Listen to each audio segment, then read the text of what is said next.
Bismillahirrahmanirrahim. Assalamu alaikum. This is the second chapter of John Hayes' book Interpersonal Skills at Work, and the title of the chapter is Developing Interpersonal Skills, a Micro Skills Approach. So in this chapter we would see that how a micro skills approach is effective for developing interpersonal skills. Firstly, we would go through the learning objectives, and we would see that how this approach is going to work. Firstly, that would help us understand that how this hierarchical model of interpersonal skills can facilitate a micro skills approach to the development of interpersonal competence, and how this would help individuals to critically assess the effectiveness of their social skills at every level. That also offers the possibility of breaking down complex interpersonal skills into their component parts, and how important that is to isolate and practice these component parts, as they are going to help the development of more complex interpersonal skills. That would also help us understand the difference between cueing and learning, as well as how the experiential learning model can help people learn from their experience and refine their subjective theories of social interaction. So let's start. So basically, this chapter explores that how we can improve our ability to relate to others, because that happens that most of the time we relate on the basis of experience, but that experience is mostly based upon unstructured and unintentional process of trial and error. Now, what does this unstructured and unintentional process mean? That means that most of the time we act in situations based on our default modes or the strategies that we may have opted at some span of time, at some point of time, and that strategy worked, that was successful. Afterwards, we had worked with this strategy several other times and we came out successful. But that has turned out to be a default strategy, and we actually are not consciously aware of this thing, that sometimes that's not important that this is going to work in each and every situation. So that becomes habitual or the default mode of behaving for us. So what happens here, they gave the example of some managers who may find it difficult to get job applicants to talk about themselves, who may find it difficult to get the desired responses from the interviewees. So most of the time they would see that the problem is either with the candidates, with the interviewees, or some other external uncontrollable factors. But they don't see that this is their problem, or the problem is with their own behavior, and their own behavior is contributing to the problem, and that's worsening. So instead of trying to see the things or the problems with others, we try to see the problems and the issues with our own behavior, and we try to rectify them. So because most of the time that is unconscious, unintentional, and most of the time that is something which is automatically happening and in an unstructured way, so we are unable to diagnose our own problem or the problem with our own behavior, क्योंकि हम successful रहे हैं उसी strategy और mode के साथ, तो हमें आइडिया नहीं होता कि हमें डिफरेंट सिचुएशन में डिफरेंट बिहेवियर्स और मोड्स की ज़रूरत होती है. तो मे बी हम इस वक्त किसी दूसरी स्ट्रैटेजी के साथ आएँ तो maybe that would work, क्योंकि इंटरपर्सनल स्किल्स क्या होते हैं, they are also goal directed behaviours, कि हम अपने किसी भी पर्पस को अचीव करने के लिए कोई भी स्ट्रैटेजी या कोई भी स्किल जो है वो हम अडॉप्ट कर लेते हैं. अगर and we see either that is successful or not. If that is not, then we try to opt for some others, and so on and so forth. So what does this interpersonal competence involve? That involves diagnosing, at the first stage, that involves diagnosing what's going on in social situations. That involves diagnosing our own issues, our own behaviors, and then identifying the action required to bring about a desired state of affairs. और उसको ठीक rectify करने के लिए, जो भी problem है उसको डायग्नोस करने के बाद उसको रेक्टिफाई करने के लिए कौन सा डिजायर्ड एक्शन है जो हम ले सकते हैं, and performing upon that. So that starts with diagnosis, then identifying the action, and then performing accordingly. तो उसके साथ इस तरीके say that would work. Next, हम देखते हैं जी कि the hierarchical nature of interpersonal skills. Who presented this? That is presented by Wright and Taylor in 1994, and he presented the three levels. At the lowest level, there are the primary components. Then the next level up is structure. And the highest level in Wright and Taylor's hierarchy is the overall approach. He called that overall approach, and Honey referred to as style. So what is that? Here we see that that starts from the lowest level and then moves up to the highest level. We may also call that a bottom up approach. कि यहाँ पे हम काम करते हैं basics पे, foundations पे, उस पे काम करने के बाद फिर हम आहिस्ता आहिस्ता ऊपर जाते हैं और कोई एक पर्टिकुलर स्किल या ओवरऑल एक अप्रोच जो है उसको अडॉप्ट करते हैं या ऑप्ट करते हैं. So at the lowest level are primary components. And what are the primary components? These are what we actually say and do. These are our verbal and non-verbal behavior. These are the word choices, the language choices that we make, the non-verbal choices that we make and coordinate along with our verbal ones in order to get the desired goal. So that has to do by getting to know at the conscious level that what are our verbals and the non-verbals. How do we behave verbally and non-verbally in different situations in order to achieve that desire, to get the desired outcomes. So सबसे पहले क्या करते हैं कि we would work at our verbals and non-verbals and their coordination with each other. The choice of the most appropriate verbals and non-verbals in different settings and the situations. And we would practice them. और उसकी practice के बाद then we would be moving on and we would be working at the structure. Now what is structure? This is concerned with the way in which we sequence the primary components of behavior. कि हमारे जो primary components हैं, verbals और non verbals हैं, उसको हम कैसे structure करते हैं और किस तरह से, किस ऑर्डर में उसको प्रेजेंट करते हैं in order to achieve our goal. और इसके लिए भी that depends upon different settings and situations. Here they give the example of the first situation, that is the problem solving interview. The problem solving interview में क्या करते हैं कि most of the time जो स्ट्रैटेजी वर्क करती है वो होती है जी funnel sequence of question, which means that it begins with very open questions and progresses towards more closed questions, and that works in most of the time. That's a successful strategy. While on the other hand, in interrogation, that's not the case. In interrogation, that would start with the more closed questions, and that would progress towards the open questions. So that's how the things are going to work. So we would see initially we would get a mastery at our primary components. हम अपने verbals और non-verbals पे काम करेंगे और उसके बाद फिर हम देखेंगे कि हम अपनी इंफॉर्मेशन को कैसे प्रेजेंट करेंगे, keeping in the situation and the participants and the goals. कि हमारा structure, order of presenting the information क्या होगा, वो भी फिर डिफरेंट होगा डिफरेंट सेटिंग्स में. अगर एक वर्क नहीं करता तो we would try to see और experiment with some other, and through that we are going to gain experience. And उसके बाद क्या होता है कि we would work on that and we would keep on working on this structure thing too.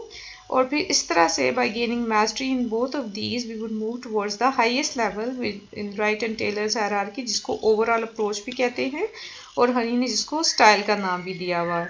अब किसी भी एक सिचुएशन में हम कौन सी अप्रोच अडॉप्ट करते हैं कि हम देखते हैं कि जी अच्छा यहाँ पे हमें कंसल्टेटिव स्टाइल लेके जाना है.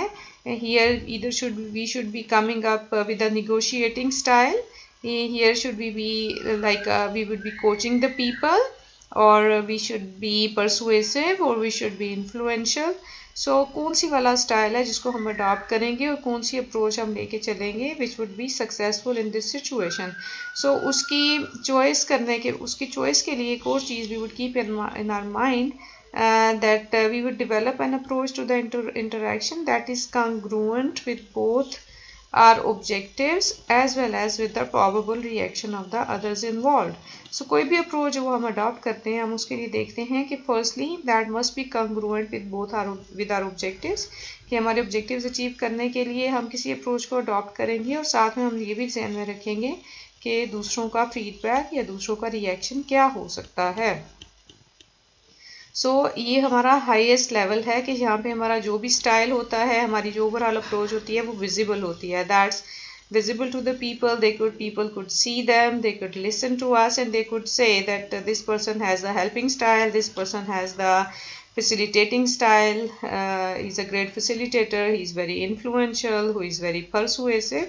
So लोगों को कोई आपकी एक स्किल, आपका एक स्टाइल नज़र आ रहा होता है, लेकिन उसके पीछे क्या होता है, उसके पीछे आपकी ये पूरी एफर्ट होती है कि आपने अपने प्राइमरी कंपोनेंट्स पे काम किया हुआ होता है. You had worked on your verbals and non verbals, you had worked upon the structured thing, how you going to order and you're going to present the information keeping in the circumstances and the situation. और उसके बाद फिर जाके आपकी कोई overall approach develop हुई होती है जो आप सर्कमस्टांसेस और सिचुएशन को सामने रख के कोई भी आप चॉइस कर सकते हो कि चूज़ कर सकते हो कि यहाँ पे कौन सी अप्रोच आपकी वर्क करेगी and you would be successful in that, क्योंकि उसको डेवलप करने से पहले आपने उसके जो बेसिक्स हैं उस पर काम करके उनको इम्प्रूव कर चुके हो. अब यहाँ पे they had also moving on we would see that choice based on critical assessment. तो हायरार्किकल मॉडल की एक और जो इम्पोर्टेंट चीज़ है वो ये है कि that help us to step back and critically assess the effectiveness of our social skills at every level. कि हम उसमें ये भी करते हैं कि हम intentionally and consciously we would monitor our different approaches and how they were successful and how they were able those and enable us to gain our social lands in different situations. तो वो जो continuous एक assessment भी अपनी होती है, critical assessment, वो भी हमें हेल्प कर रही होती है कि हम अपने फ्यूचर में भी डिफरेंट गोल्स को अचीव करने के लिए किस तरह की स्ट्रैटेजीज लेके चल सकते हैं, कौन से स्टाइल्स हम अडॉप्ट कर सकते हैं. Many writers adopt a prescriptive approach to the development of interpersonal skills. बहुत सारी बुक्स होती हैं और जो हमें बता रही होती हैं कि जी बुक्स होती हैं या लोग होते हैं जो हमें बता रहे होते हैं, जो प्रिस्क्रिप्टिव अप्रोच लेके चलते हैं और रीडर्स को बताते हैं कि okay how they ought to behave when reading, के हाउ दे शुड बिहेव. वो most of the time always adopt a consultative style और always adopt a collaborative approach और try to be supportive and avoid confrontation. So most of the time the people and the books they come up with a prescriptive approach. And prescriptive approach क्या होती है, which tell you to कोई एक formula है जी कि इसी पे आपने वर्क करना है and that would always be successful. I think rather this is not the case. Hierarchical model क्या करता है, वो हमें एक descriptive approach लेके चलता है और वो highlight करता है जी the possibility of adopting a range of different styles. कि आपके पास a range of different styles हैं, उसमें से कोई भी एक वाइज चॉइस आप करोगे और अपने गोल को सामने रखते हुए और लोगों को सामने रखते हुए. And that highlights the possibility of adopting a range of different styles and component behaviours, and that focuses attention on the value of identifying ways of relating in particular situations that will contribute to the achievement of desired outcomes. Okay, how come you are going to make a wise choice about the overall approach or the style or the skill that you must adopt in one setting and not in another, because every setting and every circumstances and every kind of circumstances and the situation they have different demands and you need to come up with the most effective strategy in order to fulfill those demands. जैसे being supportive and avoiding confrontation, consulting, collaborating, they might be effective in some circumstances but not in others. ये कोई formula नहीं है कि आप हर जगह पे लगा दोगे तो और आपको एक सेम रिजल्ट मिलेगा. जैसे प्रिस्क्रिप्टिव अप्रोच में कहा जाता है, for example, in those situations where people do not share a common goal or because of a crisis or where there is insufficient time for consultation, the most effective leadership style जो होता है that should be directive and not the consultative, because that would involve a lot of time. So hierarchical model हमें बताता है कि हमने according to the situation अपनी strategy adopt करनी होती है, style adopt करना होता है. कोई एक स्टाइल हमेशा हर सेटिंग में काम नहीं आता.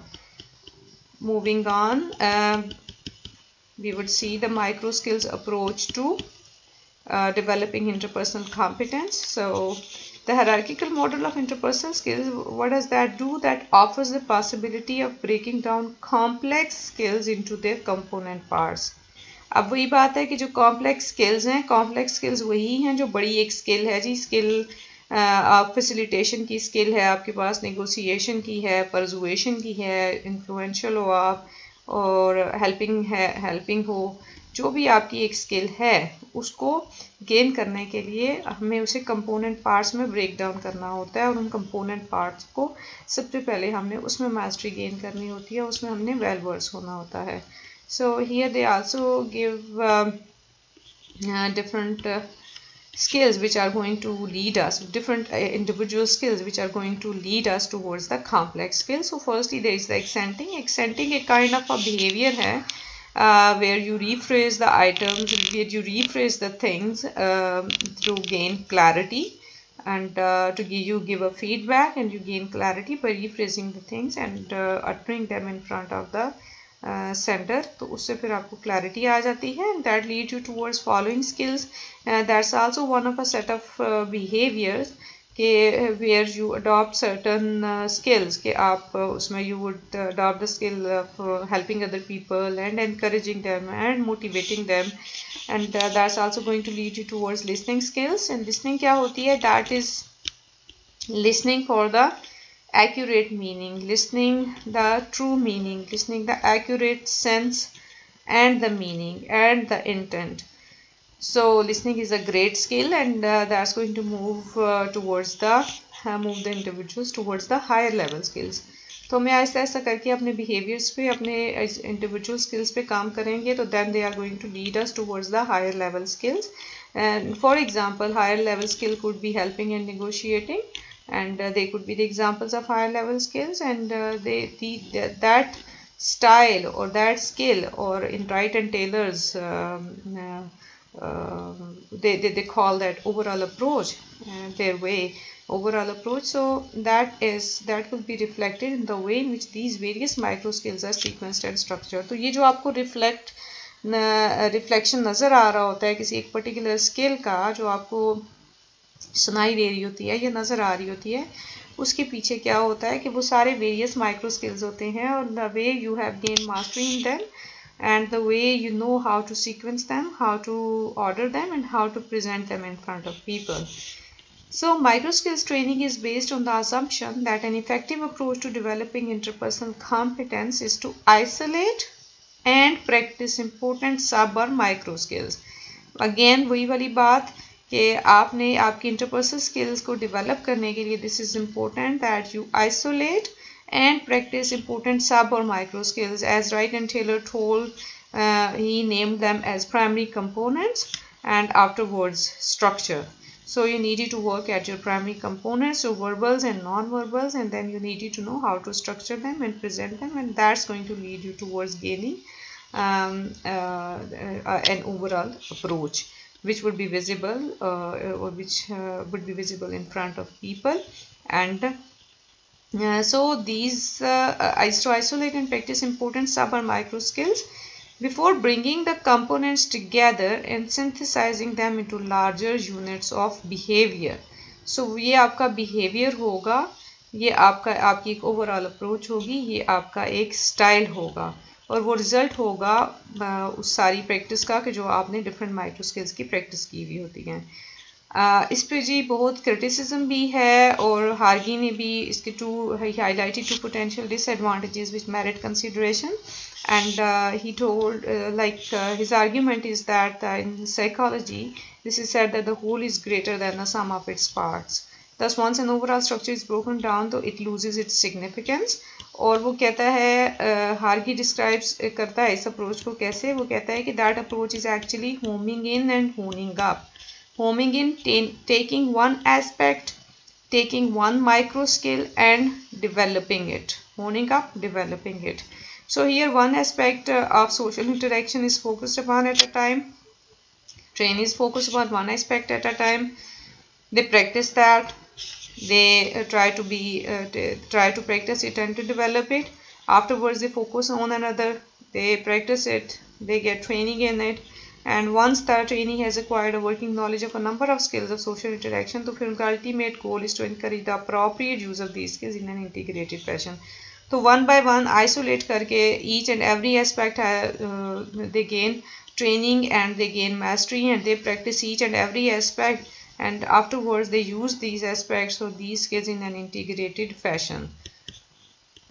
So second danger जो हार्गी ने identify किया है वो ये है कि initially that would seem a stilted and artificial thing when you would work at your skills, so that would seem stilted and artificial, लेकिन उसको फिर काउंटर आर्ग्यूमेंट उसका दिया है ऑथर ने, एंड दे टोल्ड दैट आप कोई भी चीज़ है, कोई भी आप स्किल लर्न करना चाहते हो तो इनिशियली वो आपको स्टिल्टेड और आर्टिफिशियली लगती है. दे give the example of driving a car. Okay, when you have to drive a car and you learn that, so you need to work at each and every skill in an isolated manner, and initially that would sound stilted and artificial, but later that would become your second nature and you would develop an integrated and smooth approach to driving. Much the same happens when people are developing their interpersonal skill. So at times the process may seem artificial and stilted, but this is only a transitory stage in the learning process. Eventually, learners reach a point where they unconsciously exercise these skills when relating to others. So what happens that initially that would seem artificial and stilted, but that would be a temporary stage in the learning process, and with the passage of time, a time would come when you would unconsciously exercise these skills and that would come off naturally and that won't sound artificial and stilted. So this is something that you needed to know, go through these notes, and that's all for today. I would continue further in the next lesson.